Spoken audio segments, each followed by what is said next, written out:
ಮೈಸೂರಿನ ಸುಂದರ ಪಟ್ಟಣದಲ್ಲಿ ವಸಂತ ಎಂಬ ಹಕ್ಕಿ ತನ್ನ ಸ್ನೇಹಿತ ಸೀನುವಿನ ಜೊತೆಗೆ ಸಂತೋಷದಿಂದ ದಿನವನ್ನು ಕಳೆದಿತ್ತು.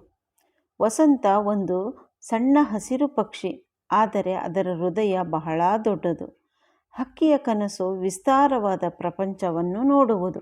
ಒಂದು ದಿನ ವಸಂತ ಉಕ್ಕಿನ ಪಕ್ಕದಲ್ಲಿ ಸೀನುವಿಗೆ ಹೇಳಿತು, ನಾನು ನಾಳೆ ಬೆಳಗ್ಗೆ ನಗರದಿಂದ ಹೊರಟು ದೊಡ್ಡ ಮರದ ಕಡೆಗೆ ಹಾರುತ್ತೇನೆ.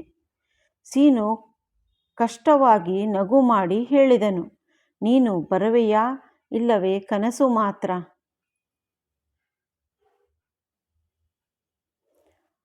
ಆದರೆ ವಸಂತ ತನ್ನ ಧೈರ್ಯವನ್ನು ಕಳೆದುಕೊಳ್ಳಲಿಲ್ಲ.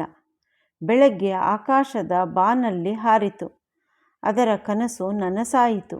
ಹಕ್ಕಿಯು ಹೂವಿನ ಮೇಲೆ ಕುಳಿತು ಹಸಿರು ವನ, ನೀಲಿ ನದಿ ಮತ್ತು ಸುಂದರ ಹಕ್ಕಿಗಳೊಂದಿಗೆ ಸವಿದಿತ್ತು. ಅದನ್ನು ನೋಡಿದ ಸೀನು ವಸಂತನಿಗೆ ಸದುದ್ದೇಶವನ್ನು ಕಂಡು ಹಿಗ್ಗಿ ಹೇಳಿದನು, ನೀನು ಅದ್ಭುತ ವಸಂತ, ನಾನು ನಿನ್ನ ಹಾಗೆ ಧೈರ್ಯಶಾಲಿಯಾಗಬೇಕಿತ್ತು. ಈ ಕಥೆಯ ಪ್ರೇರಣೆಯು ನಮ್ಮ ಕನಸುಗಳನ್ನು ಸಾಧಿಸಲು ಧೈರ್ಯ ತುಂಬಿಕೊಳ್ಳುವುದು ಮತ್ತು ಪ್ರಪಂಚವನ್ನು ಅರ್ಥೈಸಿಕೊಳ್ಳುವುದು ಆಗಿದೆ.